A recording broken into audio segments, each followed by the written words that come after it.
Why is Instacart the holiday rescue app? Because you can get all your seasonal decor delivered instead of having to drive to 12 different stores. Candles and candy canes? Delivered. Wreaths and reindeer? Delivered. Lights from Lowe's? Delivered. And since I know you're going to ask, inflatable snowman? Delivered. So this season, stay in and get decked out. Download Instacart, the holiday rescue app, to get free delivery on your first 3 orders. Offer valid for a limited time. $10 minimum per order. Additional terms apply.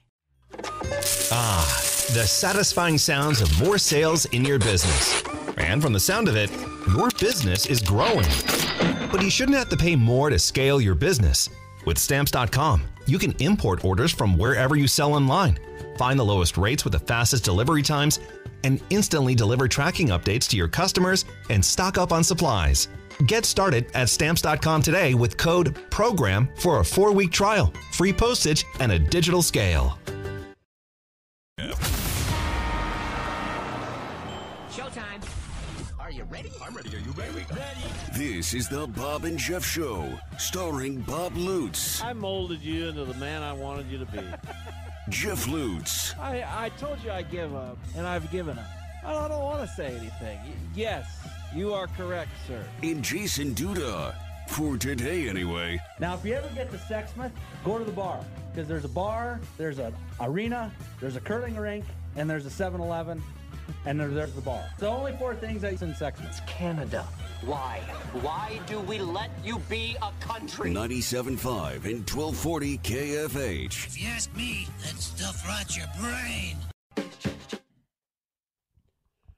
All right, hour number 2, the Bob and Jeff Show, KFH Radio. Jason Duda with us. Joe Jackson, Mays South boys basketball coach, will join us at 3:25. They are unbeaten. They just got out of practice. That's why they're unbeaten. They're working it. Oh, yeah, Out there at early Mays practice South. today. Out there at Mays South, our favorite Mays school here on the show. Whoa, Watch out whoa. Be careful there, Robert. Said that to get that reaction. My daughter was still in school today. Huh? So were My my daughter kids. was still in school today. Half That's day. craziness. They get to go off until like the 8th. Well, good for them. That's what I heard. All right, let's get to the NFL because we are zeroing in on the playoffs. 3 more weeks left in the regular season. Let's kind of try to figure out where we are. So, if the playoffs started today, the AFC would include division winners Baltimore, Miami, Kansas City, and Jacksonville. The wild cards would be Cleveland, Cincinnati, and Indianapolis. The NFC, division leaders currently, San Francisco, Dallas, Detroit, Tampa Bay. The wild cards, Philadelphia, Minnesota, and the Rams. Those last wild card spots are being very hotly contested in both divisions. You've got Houston at 8-6, Buffalo at 8-6. They're tied with Cincinnati and Indianapolis. You've got And Pittsburgh Jacksonville. and Denver still alive. It's craziness in both. In the NFC, you've got Minnesota and the Rams at 7-7. They're both in as of right now. Seattle 7-7. The Saints 7-7. And so I'll start with you, Duda. Give me a lock. Now this is easy. We'll go around and give locks about who's going to be in the playoffs. We'll start with Duda. Who's your number 1 lock? We already have some that have San clinched. Francisco. Of course. Come on. Very good. Well, see, They should this'll win the get whole thing. This I know will it get will. interesting as we get deeper into I like it. I like it. So San Francisco's your lock. I'll go next. Baltimore, which has already clinched a playoff spot, is my lock. Jeff. Well, that's pretty easy. My lock is the Buffalo Bills. Well, see, that's silly. Yeah, I went there. You got other teams that have already clinched a spot, and you got to You try to do? play outside of the box. You know I'm going to do that. Why is that, Duda? Well, it's because I knew it was coming. I didn't know it was Buffalo, but I knew he was going to take So- someone else because that's Jeff. He wants to be like, I'm not going to take the obvious team. I'm going to show you that I know more than anybody. That's where And he's Ralph's going. out Thank there you. going, listen to that boy, listen to that boy. He's probably saying, man, he's so young, but he'll figure it out. Ralph's literally writing a letter to send to Jeff on how great he is. That was dumb, Jeff. What was? Picking Buffalo as a lock. Oh, they're a 'Cause lot. that goes against the very essence of what we're trying to Tell do me they're here. not going to catch Houston or Indianapolis. I don't know if they are. They've got 2 games that they'll win, and then they finish with Miami. What the 10 and 7 gets you in. What the situation looks like at that point, I'm unsure. Okay, well they're going to beat 10 and 7 gets you in, huh? I think so. Well, Indianapolis is 8 and 6, and they've got Atlanta, Vegas, and Houston. They could easily get to 11 and 6. Sure, right? But will Houston? Cincinnati's 8 and 6, currently in. They've got Pittsburgh, Kansas City, and Cleveland. You also have to factor in Jacksonville, because they're the division lead right now. Right, but they have 2 other teams in their division. Hold on, they have 2 other teams in their division with the exact same record. So don't pick. Who's your lock? Buffalo. Here's what I want you to do, Duda. Seriously, don't laugh. I'm being serious about this. Yes, sir. He's serious. As you're leaving today, yes, sir. I want you to come up from behind him and jam his head into his hood. Well, I'm not What does gonna. that even mean? I'm not gonna. Well, your car's out there, isn't it? No, it's got to be. Oh, the hood of my car. Never hit a guy from behind. Yeah. Can't do do it. that. Do it. Sideswipe him. Well, face to That face. you've gone against the spirit of the whole exercise. I don't know what the spirit of the exercise is. So we're just supposed to name top teams? Pick the obvious locks. Oh, that's an obvious lock to me. So Buffalo's your lock. Yeah. Duda, who's your lock? After, Well, I'll take Dallas. well, they're already in. Well, that's why I'm taking them. Right. That makes perfect sense, right? I mean, who wouldn't? I'll take Miami because while they're not already in, they're close enough. I feel good about Miami. So what do we have? Buffalo. You can't take them again, Jeff. No, I can't. Once you've taken the team, you cannot take them again. Who'd you take? Dallas? I got San Francisco and Dallas. Okay. Jeff took Buffalo. And then you took Baltimore and Miami. So that's where we're at. There's 5. So currently we've filled up 3 of the 7 spots in the AFC and 2 of the 7 in the NFC. Jeff, who's your next team that you expect to get to the playoffs? So it doesn't have to be a lock at this point. Yeah, so these are locks. In your mind, these are the playoff teams. And then when it's time for playoffs, we'll go back to this, and you'll look like an idiot. Okay, I believe that the New Orleans Saints are going to win the NFC South. Sheer stupidity. Pretty much, but you're ruining the game. Look what we're dealing with. Okay, but no, let him. That's fine. That's fine. He's doing just fine. Doing great. Well, not really, but you're doing fine. All right, who's your next lock? Well, I'll take take to the playoffs. I'll take Philadelphia. I'm 3 for 3. I know that. I mean, that's just obvious. You've taken San Francisco, Dallas, and Philadelphia? Yeah. Those are good picks. Well, and he's going to be 3-0. And you. But what if I'm 3-0? You won't be. But what if I am? So. Exactly. My next pick is the Chiefs. Well, they should win that division. If Denver catches them, holy man. They won't. Denver's done. They shouldn't. Jeff, we've got 4 teams now in each division into the playoffs. Duda has picked the 49ers, Cowboys, and Eagles in the NFC. You've picked the Saints.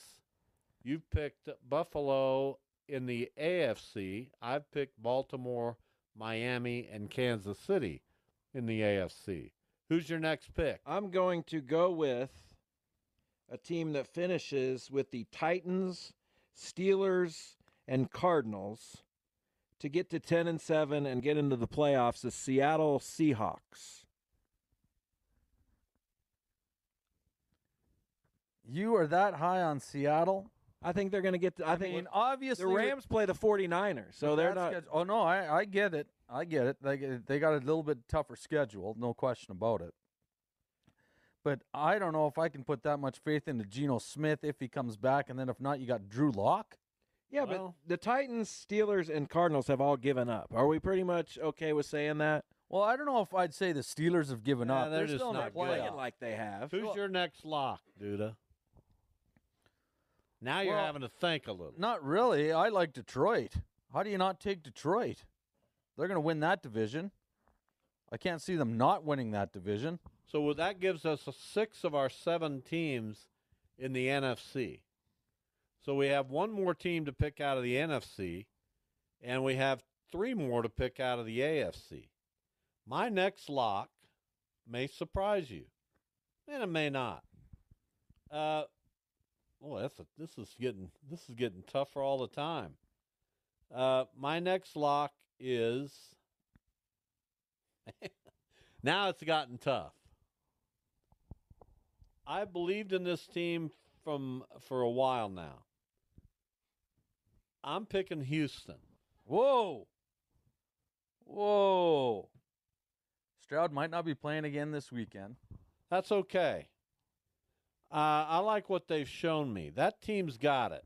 So here's my question. They've got Cleveland, Tennessee, and Indianapolis. Not a waltz through schedule for sure, but one they can. They got Cleveland and Tennessee at home, and they finish the regular season on the road at Indy. I'm picking the Houston Texans. Fair enough. Jeff, who's your lock? We need one more NFC team, 2 more in the AFC. Who do we have in the NFC right now? San Francisco, Dallas, Philadelphia, Seattle, Detroit, and New Orleans. Okay. Well, I think they're going to win their division. So, I also believe that the Jacksonville Jaguars will win their division because they close with Tampa, Carolina, and Tennessee. And I think that's a 10-7, 11-6 team. Duda, we got one team each left in the AFC and the NFC. Who's your final playoff lock? I'll take Cleveland. I'll take that defense. Joe Flacco looks like he's 25 again. Somebody did take Miami, right? Taking Cleveland. Yeah, Miami's good. Yes, of course we took Miami. You got Baltimore, Miami, Kansas City, Jacksonville, Cleveland, Houston, and Buffalo. So they're gone. That's the AFC according to our picks. I've got to pick the final team to get in, and it's got to be in the NFC. And this becomes difficult because the Vikings have 2 games left with Detroit, which is weird. Haven't played the Lions yet. That is strange. Play them on New Year's Eve and then play them in the final game of the regular season. Can they manage to win one of those games, and could they potentially then beat Green Bay? I don't know. Tampa's schedule is Jacksonville, New Orleans, and Carolina.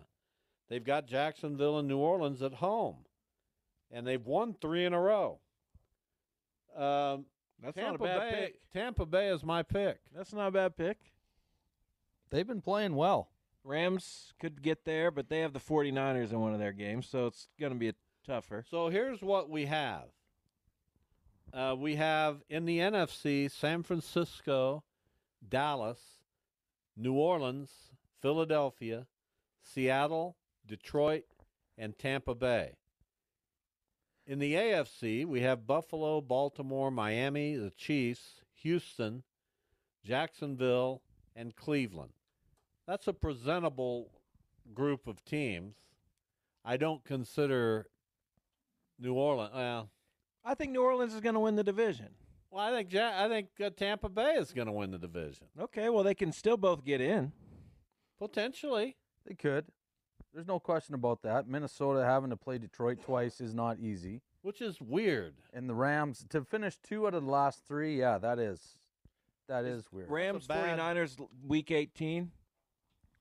I'd have to check that, because if it's Week 18, and if San Francisco ain't going to be playing anybody. Well, because if San Francisco wins this week, they should all. I mean, they're not going to clinch it, but I think they have both the tiebreakers over Dallas and Detroit. If am correct. We have to talk about the 49ers. We left the Rams and Minnesota out. Correct. Who are both in as of right now. They're both in right now. And in the AFC, we left Cincinnati, the Bengals and the Colts out, and they're both in.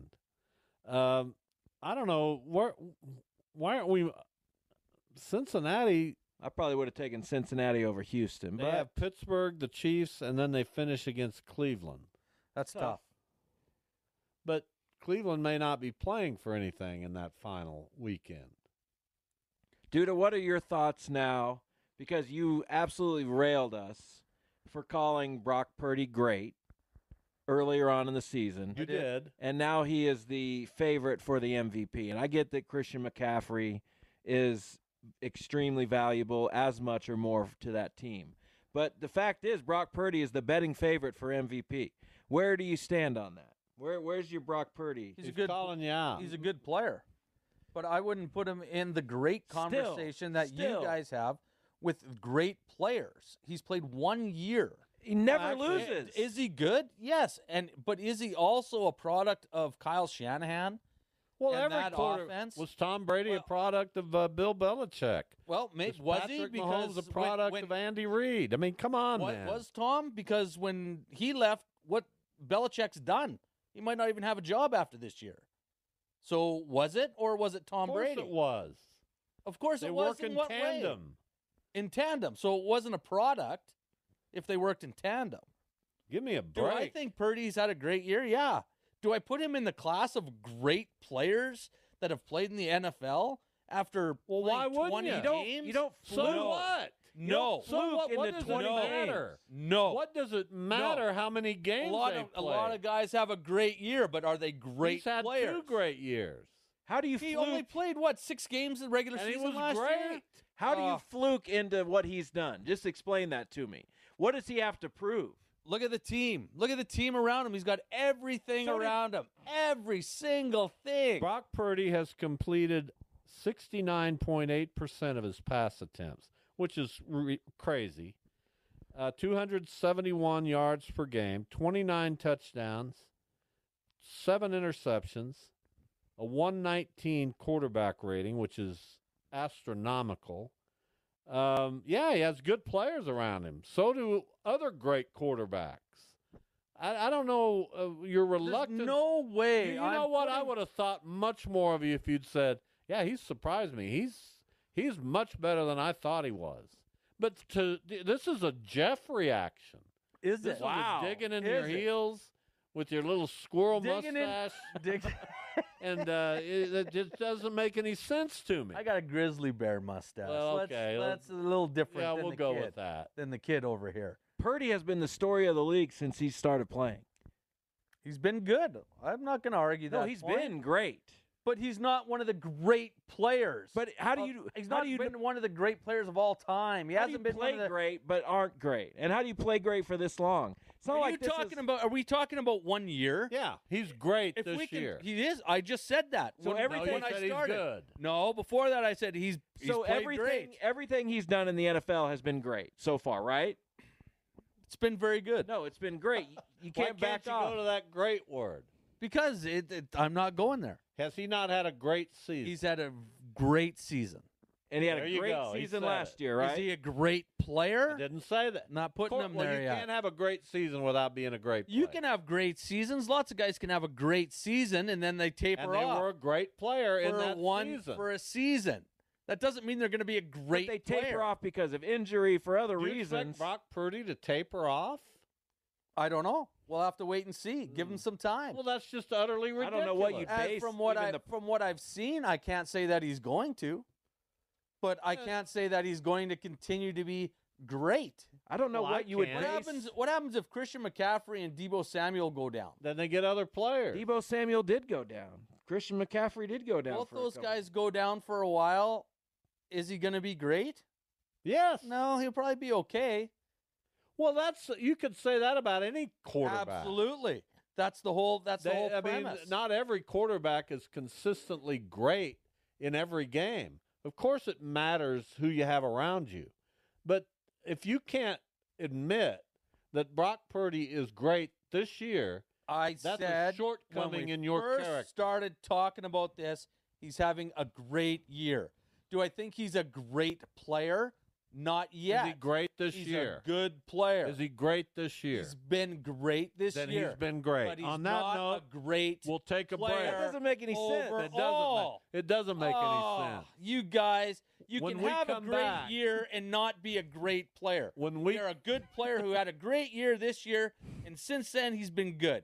I'm not putting him as a great player. He's had a great year.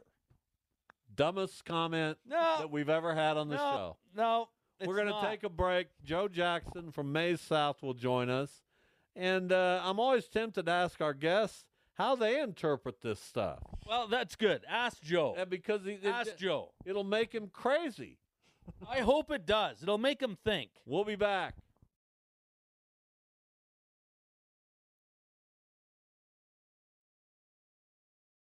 Let's face it, most people aren't making massive turkey feasts on the regular. And after 364 days of not thinking about it, it can be hard to get that bird just right. That's where Instacart, the holiday rescue app, comes in. From getting all the ingredients to prep a full seasonal spread to getting last-minute swaps in a turkey emergency, Instacart has everything a holiday host needs to save face and save dinner. And right now, if you download Instacart, you'll get free delivery on your first 3 orders and delivery in as fast as 1 hour. Offer valid for a limited time. $10 minimum per order. Additional terms apply.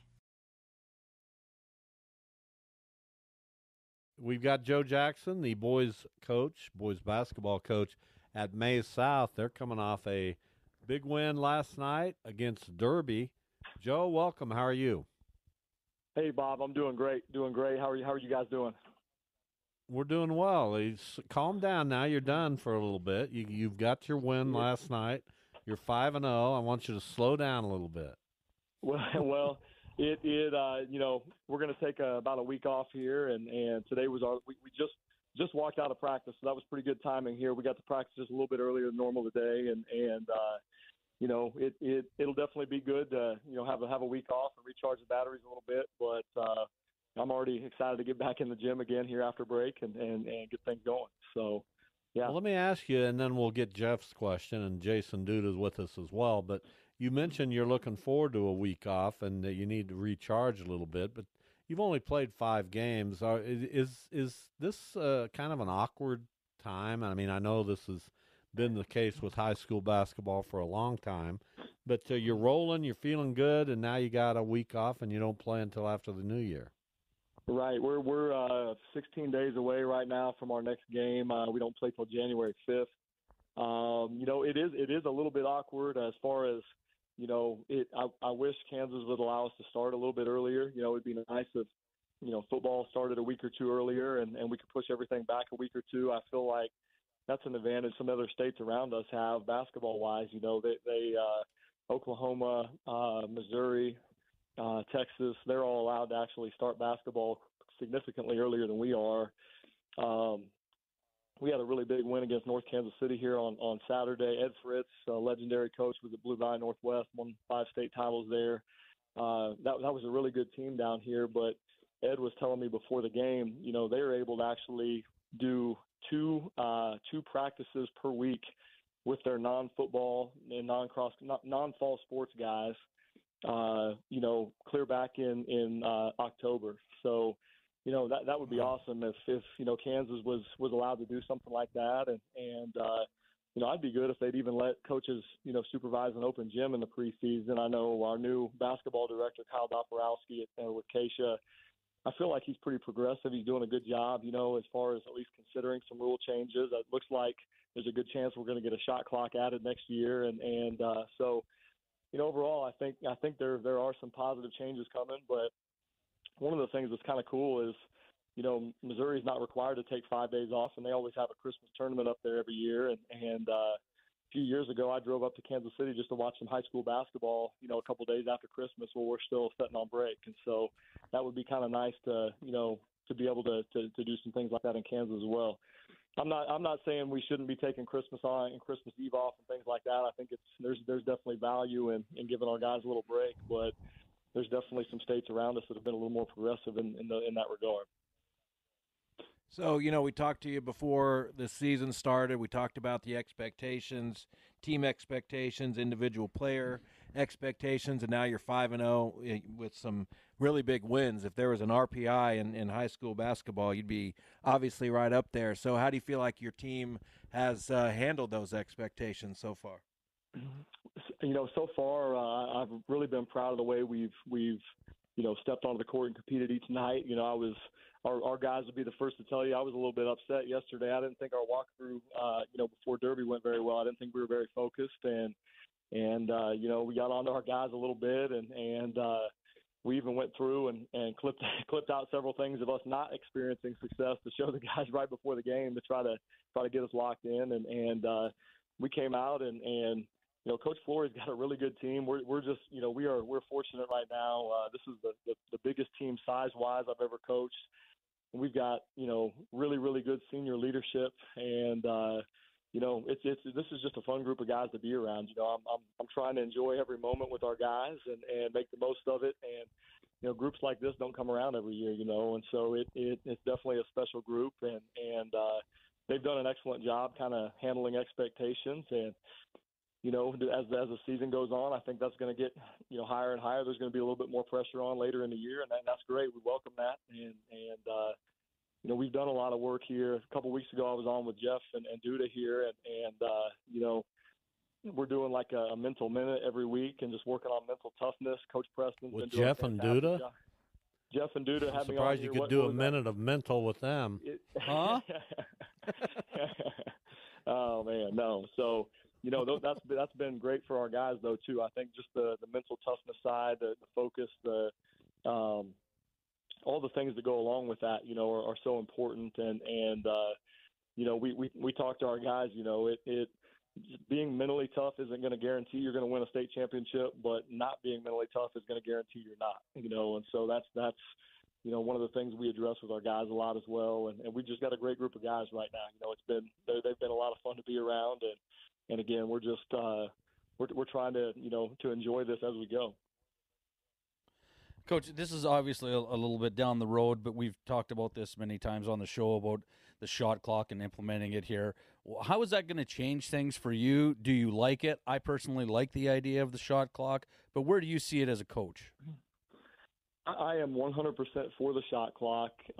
USA Basketball has done all these studies, and they've actually put a recommendation out. You can go out to the USA Basketball website, but they recommend implementing it even at the youth level, with younger kids. And my whole thing on that is the IQ of the game of basketball is going to go up with kids because you're going to have more late clock situations, and the more late clock situations you have, that means you're going to have a scheme for what you're going to do in that late clock situation. Defensively, you're going to have a scheme. How are you going to guard in late clock situations? And I really honestly believe the game of basketball is going to become better, because of that. And so I think coaching is going to get better, and in turn, kids are going to get better. And it's going to be more realistic for kids that are going to be, going on to play at the next level. And that's another area that other states that are playing with a shot clock have a little bit of advantage for kids that are going on to play at the next level as well. So I'm 100% for having a shot clock in high school basketball in Kansas.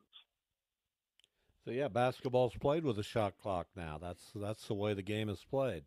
Joe Jackson, our guest, boys basketball coach at Maize South. They're unbeaten going into the Christmas break. Tell us about Michael Cates. What makes him a special player? You do have a lot of good players. I view Michael Cates as a special player. Why do you think he's that way?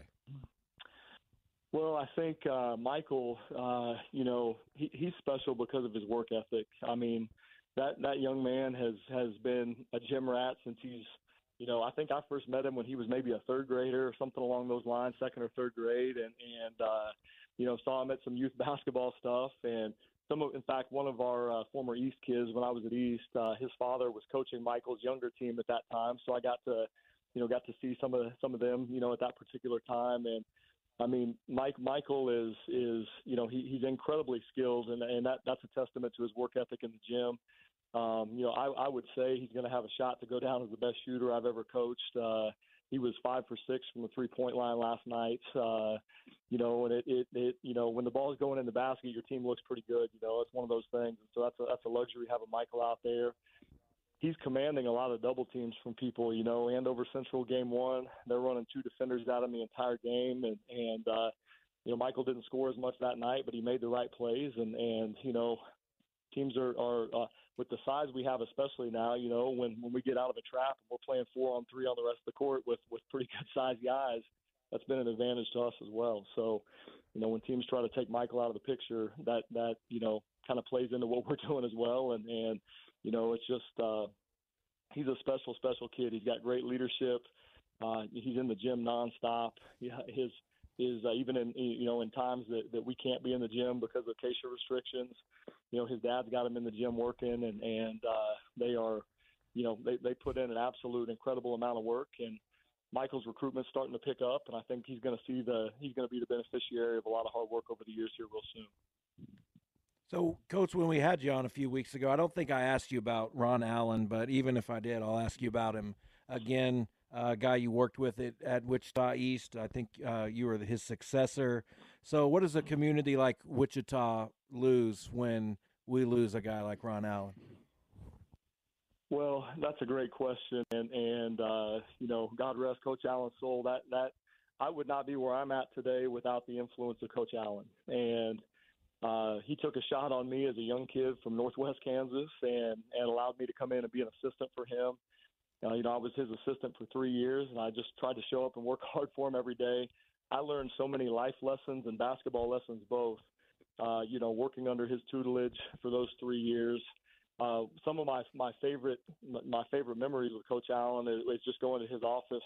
You know, we'd bring our lunch to school. We wouldn't have, you know, much time to eat lunch at school and everything, 20, 25 minutes. But I would go down to his office every day, and we would talk a lot of basketball, but we talked a lot of life too, you know, and everything. We always joked that we were solving the world's problems, you know, while we were down there at lunch.